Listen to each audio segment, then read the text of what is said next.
I saw something interesting about Jamaica almost clearing its financial burden to the IMF. I think there's a lot of I'm very critical of the new status quo in Jamaica, and I'm gonna break it down why, because I don't think it's all roses. But we'll delve into it.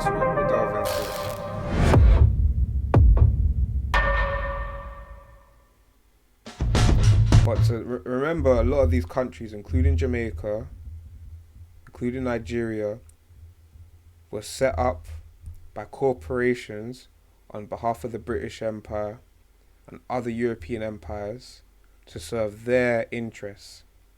And initially, it wasn't this African slaves that were benefiting when they arrived. It wasn't the indigenous people, but it was the descendants of colonists and the corporations and the government and monarchy that was benefiting off the wealth of Jamaica. So remember that before I even go into what I think is going on today. But remember that just because Jamaica's doing well on paper does not necessarily mean... Sorry, people, I've already told you, there's no co-hosting. This is a stream, you understand? If you want to see what I go on, click on the link, yeah? Click on the link. And you can see, but we got our host here, man. We got our host here. No co-hosting, unfortunately, yeah? Alright. But without further ado, let's get into the video.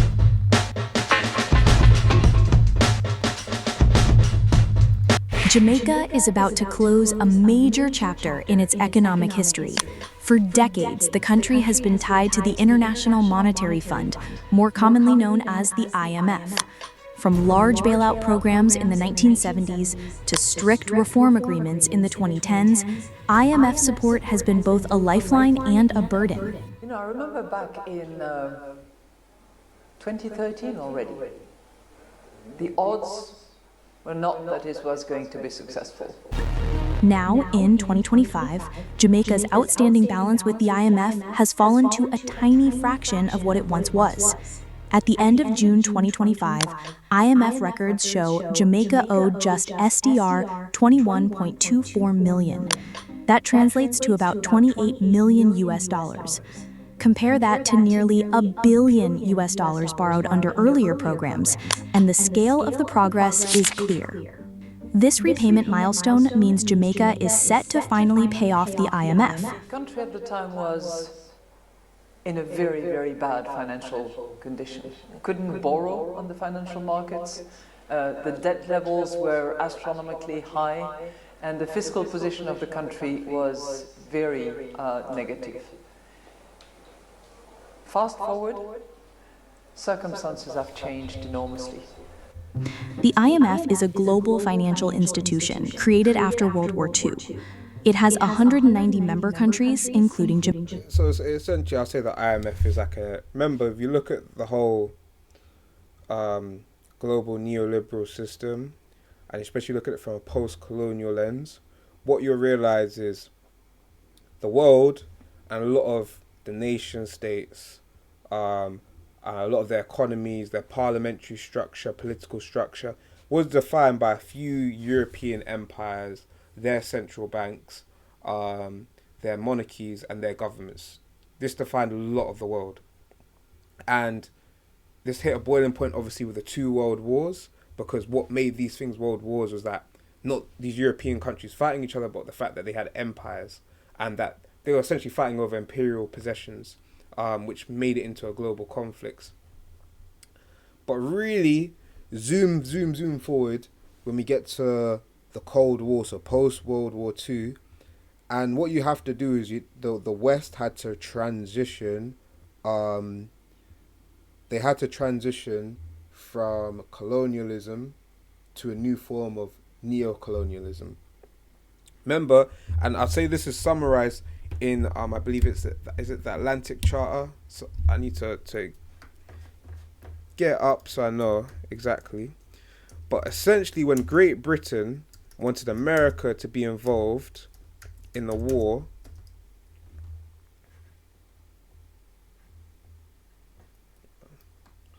architecture. America said, okay, we'll let you guys join the war, but it needs to be, you guys need to let go of your colonial positions. And why?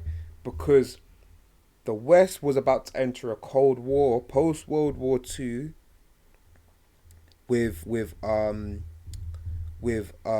Soviet Union, because they were communists.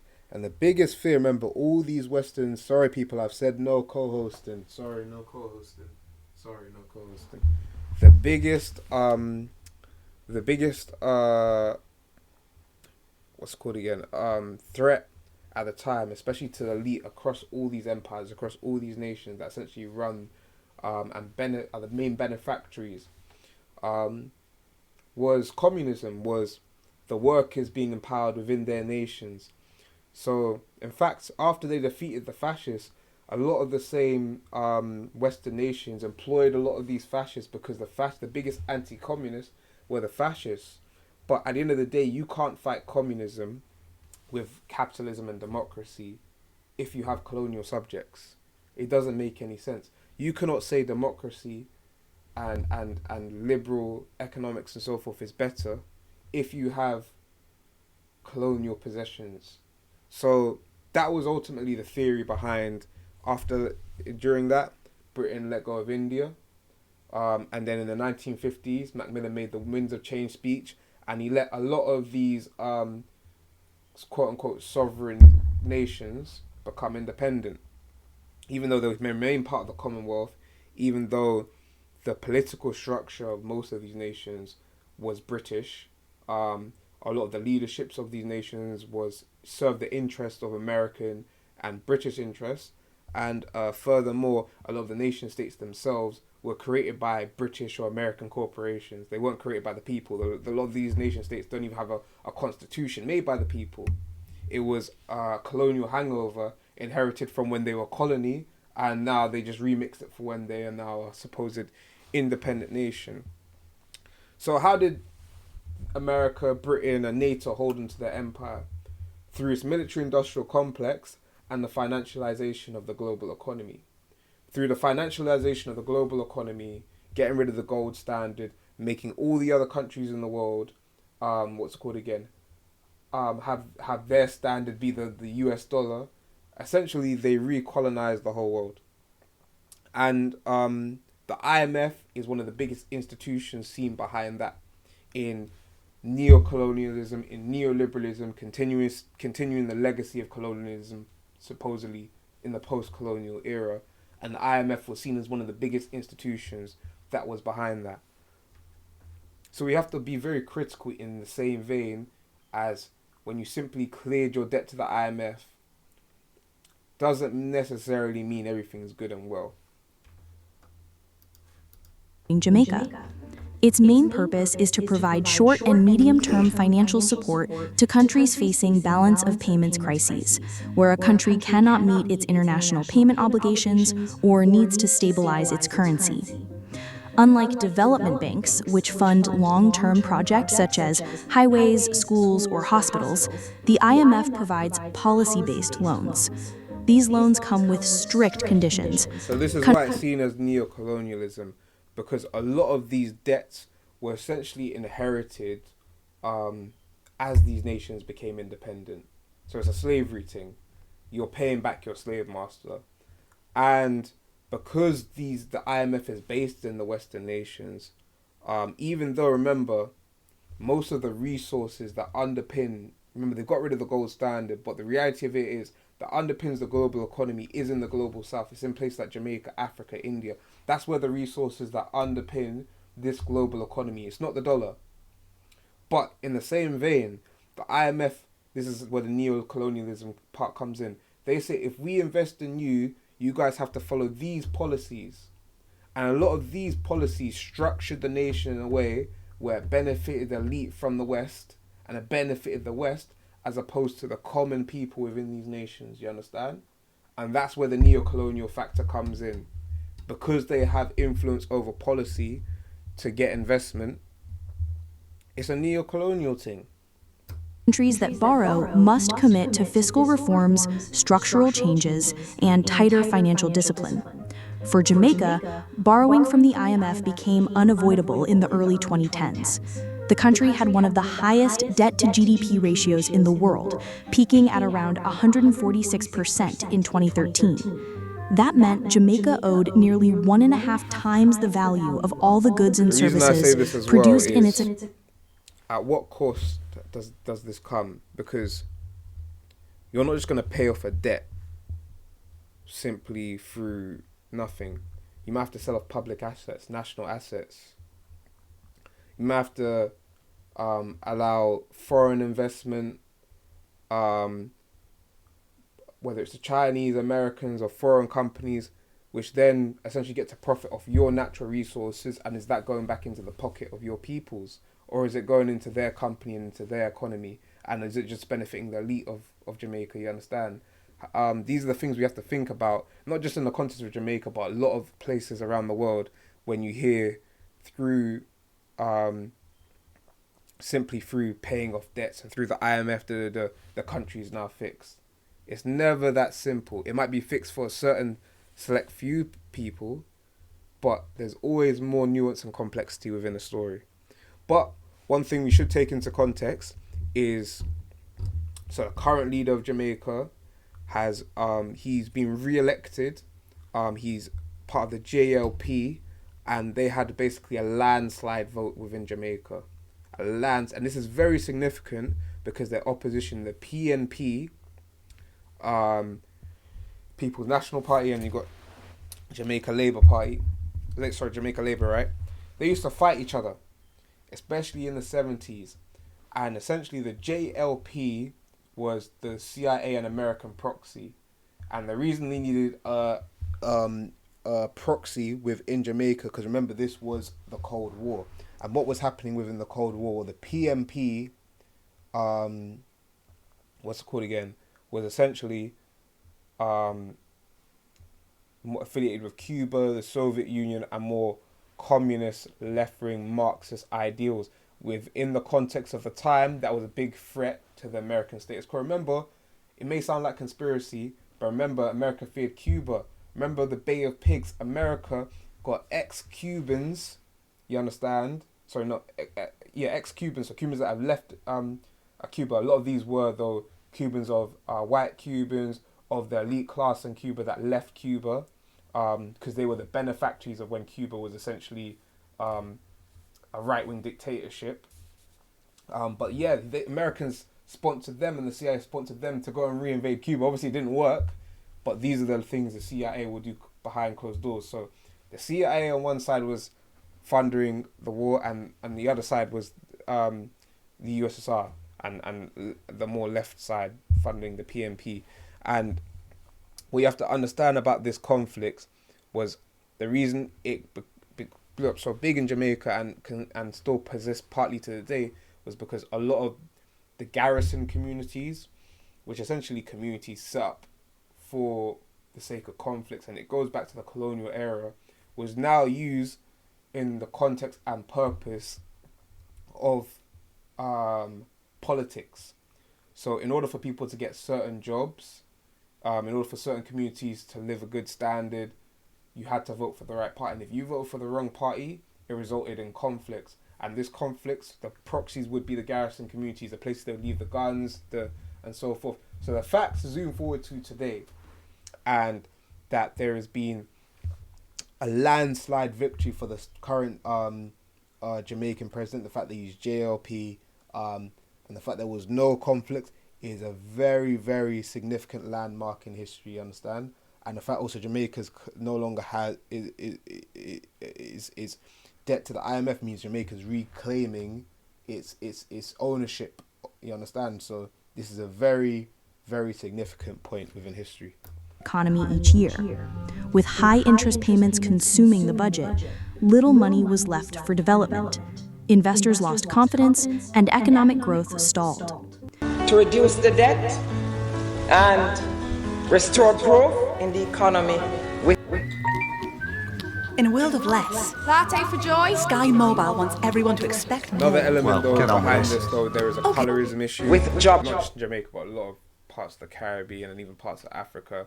And whether Labour Right or PMP, a lot of the people that were driving that are leaders of these political parties come from the class of lighter skin descendants of Europeans, and it does also address of, in spite of the party, a fundamental class issue that's linked to race within places like Jamaica and the Caribbean, and the hangover of colonialism and slavery.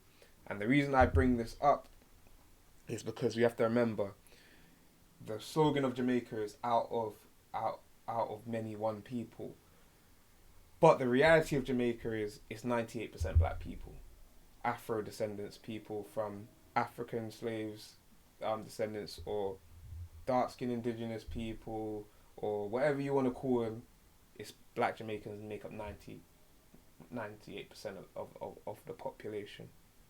And to say that they are in a position of power in Jamaica as a whole, still it can be reevaluated today, but it's definitely something that we have to look upon critically, even though, like I said, remember what I said, Jamaica in the beginning, when it was set up as a colony, was very profitable, but it wasn't profitable for the slaves, it wasn't profitable for the indigenous people, it was even that profitable for the white working class, indentured servants that were sent there from Ireland and all these other places that they made overseers and so forth. It was made profitable for the capitalist class that owned the islands through corporations that had been set up, whether it was a Royal African Company, whether it was there's a whole Dutch East India Company, the British East India Company. There's a whole plethora of companies that was set up that essentially set up the infrastructure of these nations, and these companies were the benefactories. The monarchy were the benefactories. The Queen was the benefactories. The elite and the capitalist class was the benefactories. But to say the slaves and the indentured servants and the indentured servants from India that came over, and to say it wasn't. But Jamaica was wealthy at the time. So these are the things. Wealth does not necessarily, the whole concept of trickle-down economics has been proven. Just because a nation is wealthy and has a lot of GDP does not necessarily translate into the entire population progressing and having their material needs addressed. And one of the biggest stories right now in Jamaica, which we'll get into this because my brain goes on tangents all the time, but we'll get onto it in a sec.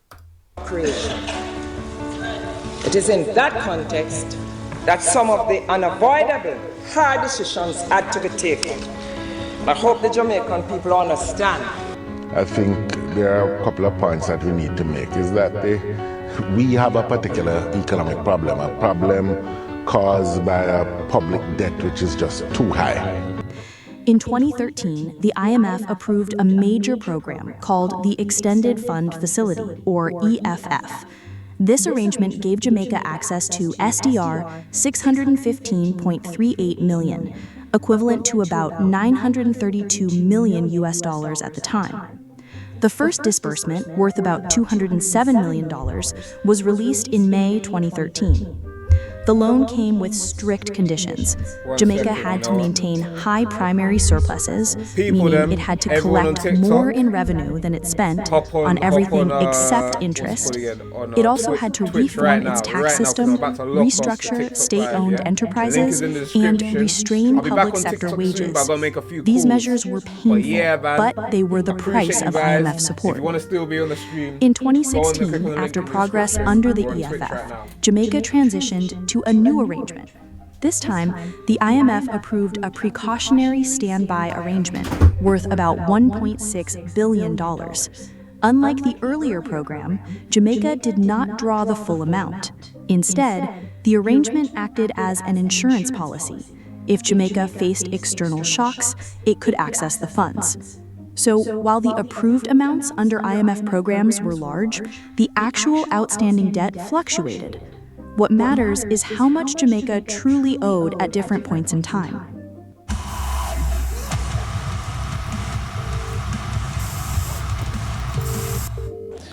Now, when you look at what we've been able to achieve during this period of stabilization, though it involved trade-offs, though it involved compression, we had 20 consecutive periods of quarterly growth between... Welcome, my general. I'm on stream right now, yeah? So right now we're on stream with a Maroon Chief. And right now we're streaming the Jamaica election and we're streaming Jamaica and the IMF.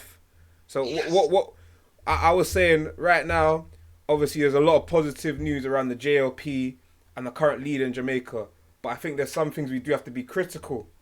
You understand? Because not everything's roses. Yes.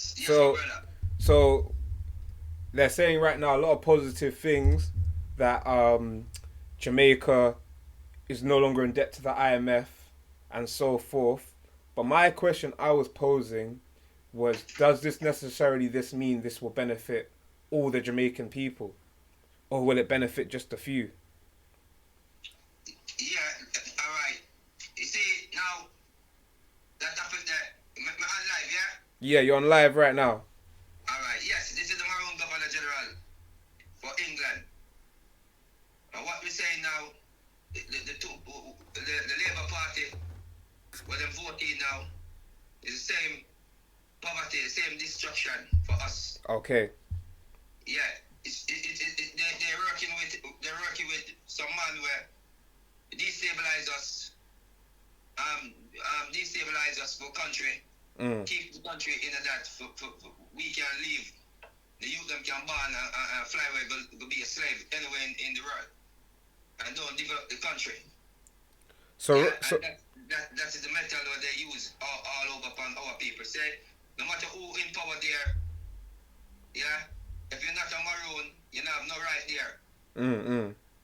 All the man on the island there have the right for that island, entitled for that island, to own that island. Is the Maroon them. Yeah, so the rest of any man that Jamaican and you're not a Maroon, sign up to the Maroon government, a Maroon part of the Maroon nation. You don't have no right in a Jamaica. You're just a slave as a Jamaican. A Jamaican is a corporation and a bank. This is what I was saying earlier, people. Remember, Jamaica and a lot of these other nation states were set up by corporations. You understand? To set up infrastructure for a capitalist elite class in the UK, for the monarchy, for a few select group of people, and they made wealth of it, but the slaves didn't make any money. The Indian indentured service didn't make any money. The indigenous people didn't make any money. No. But Jamaica was a very, very wealthy place in that time. Don't get it twisted. Colonial Jamaica was very, very rich. So we have to remember, just if Jamaica is wealthy now, just if Nigeria is wealthy now, doesn't mean all that wealth is going to everyone. Right. So what happened now? The Maroon them in the island. We give them a chance back in the days to run the country, and be, because we think them gonna be smart and business wise for great instructor and not plans. But we'll find out that they are dunce. And they have our silver, they have our gold, they have our everything, our land. So we know come in now and realize now in this time, say they are, all of them is scammer. They don't care about the citizen down there. So we have to nationalize our people back now and make them be sovereignty national. Do you think, I'm going to pose a question to you. Okay, there's something around the world called Dutch disease, right? And I'll explain what Dutch disease is. Dutch disease is, say, for example, a country like Nigeria, a country like Venezuela, places where there's a lot of oil. They discover a lot of oil. What ends up happening is all this oil ends up benefiting another nation, another economy, and just the elite within that country that are benefiting off it. And the rest of it causes political corruption, poverty, inequality, like we see in Nigeria now and other places. You understand? So we call that Dutch disease. Do you think that Jamaica could enter a Dutch disease? That they could just exploit bauxite, all the natural resources of Jamaica, but the people them don't experience the wealth of all these natural. Same thing. Every Caribbean that Jamaica lost, the colonial system, every Caribbean they put that fund. Okay. Every Caribbean in the Caribbean. Now remember, we used to respond for Cayman Island as a Jamaican, as a Maroon. We are the Maroon. Used to respond for Cayman Island. Cayman Island used to spend our money. We are the ruler for England, and many things. What happened? People think we are foreigners in England. What we learned since I've been here, we are the rightful owner for this island. We are the first is here. Yeah? Some of the first peoples across the whole world, whether you're talking Americas, England, the first, I mean, if we pull up the Cheddar Man right now, it's a black person, you know. We have to remember the first migration out of Africa was all black people. It wasn't until the you see later migrations from European farmers, and even before that, nomads from the Middle East, that you see a lot of Europe become light skinned. But a lot of the first peoples across the whole world was all dark skinned people, dark skinned black people. Alright. So we are the traveler. We used to travel all about a civilized place. And we teach people to brush teeth. 3 times we civilize Europe. Imagine Europe, and 3 times we civilize it. So we get a civilized place and we are nothing.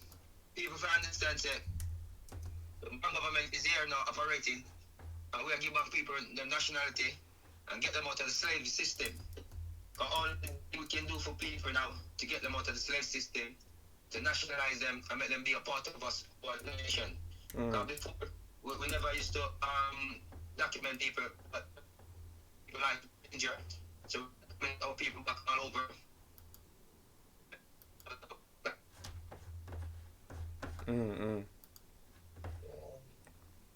But yeah, man, people, what we're gonna do is we're gonna end the stream here, and we're gonna resume it because this is a very important issue. What's going on in Jamaica right now, because it's a case study for I think all over the world. And right now, I'm not a bad man person. All hands up to the fact that Jamaica is clearing its debt and it's going to have a lot of a brighter future. But we always have to be critical and ask, who is that for? Is it going to benefit everyone? And if it's not going to benefit everyone, what should the rest of we be doing? How should we be preparing for it? And before I end the stream, I want to click on actually one story, which is the privatization of Jamaica's beaches. And right now, see where my grandparents live. My grandma's Jamaican, and rest in peace, my grandfather, he was Bayesian. But they retired in Antigua. And in Antigua, all the beaches are public. But in Jamaica, like a place like Nigeria as well, a lot of the beaches are private. So what does this mean for the fishermen? What does this mean for the local communities that rely on the beaches as their lifeline? And this is probably this privatization of the beaches is probably what also contributed to Jamaica clearing its debt, because Jamaica's main economy is tourism. So you have all these new fancy hotels, you have what's it called again? All these foreigners coming in, spending their money. But the hotels, the companies might not necessarily be Jamaican. They might employ Jamaicans, but are they paying them the right wages? You understand? So these are the questions. All right. All right. Number one, you come there, selling out the island to private. This is where they work. Say they don't have other job. They don't have nothing else to turn to. Tourists can pay for exclusive access to beaches at Not backed all-inclusive by resorts. gold. Yes, like I said Everyday earlier, Jamaicans people. are increasingly being blocked out of that. When you push a fisherman from a beach, where did you want him to go? We are living in between waters, and we have no access to a beach. Some Jamaicans are organizing to take down the colonial-era land laws that still affect them today. Jamaican came into emancipation landless and homeless, and that problem have not changed in Jamaica. And they're suing companies for cutting off their access to the beaches. And we also will not stop until the entire Jamaican public is able to access the... One thing I notice about the Caribbean in general, and from my travels there, and from the history I know, is that a lot of the Cayman Islands is probably the most obvious example, because after obviously the British took the Cayman Islands from Jamaica, the City of London and the Bank of England have embezzled a lot of money through the Cayman Islands. A lot of politicians have bought assets in West London and all these expensive areas through essentially shell companies. So my question I pose to the people then is a lot of this private and financialization and so forth. Where does that leave if you're poor in the Caribbean, you're born there, do you have more power than a foreigner with money? That's my simple question. You're born there, but you haven't got money. Do you have more rights and privilege than a foreigner that can buy a passport? Because a lot of these places, like Dominica, you can buy citizenship if you bring money into the country. You buy up the place with the fiat currency, isn't it? So these are the things I want us to think about as Africans, peoples all over the world. We have to be very critical when the colonial news and all these organizations says Jamaica fixed and it's better, Nigeria's fixed and it's better. What does the common Jamaican say? What does the common African say? But yes, people, without further ado, I'm going to end the stream there, and I'm going to resume this tomorrow with Governor General Stargy. Yeah. Like I said, my paper, yeah, my brother. Yeah, before you go, yeah. My paper in Jamaica, all over the world. Buckingham Faso, yeah, Catherine Chari, no tax in this country to pay. No food tax, no clothes tax, no business tax, no working tax. Everywhere in the world, the maroon them say no tax to pay. Come and get a maroon document and say, in America, Canada, anywhere we live, we don't pay tax. Because we are the maroons. Yeah, maroon don't pay tax in the world. You're not colonial. And this is the only thing we say, no colonial don't own the earth no more. Yeah, because we find no colonial is thief, liar, and criminal. And destabilize our people and devaluate us. Yeah, and don't like us. None of these colonial entity people don't like we. They vaccinate us and depopulate us and give us disease for a born. They are the one create HIV, they are the one create every disease around. Yeah, we don't want them to live around us no more. They set law on for them people, we set law on our people. Yeah, they to guide for them people, we guide our people. Because they are junkie, want to lead us, want to protect us.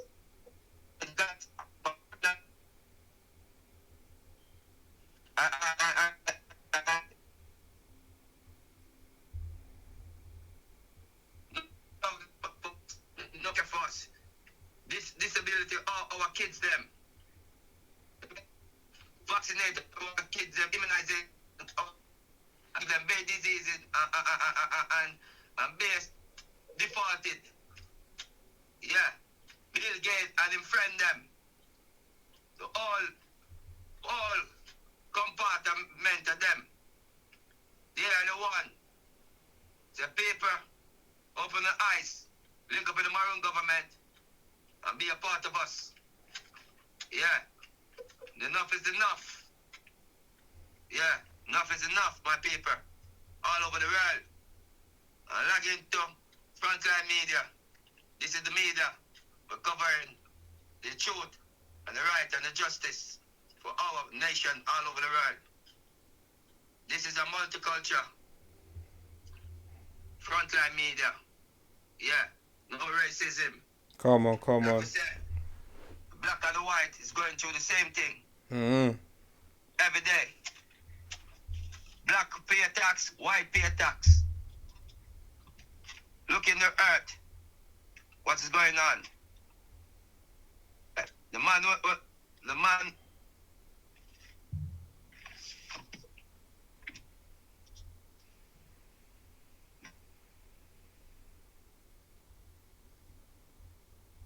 All right. You heard it from the Maroon Governor General himself, the Maroon Chief, Stargy Standout. And yes, my people, I'm going to end the stream there. Appreciate you guys, and we'll lock in tomorrow. This has been Frontline FM, and I appreciate you all.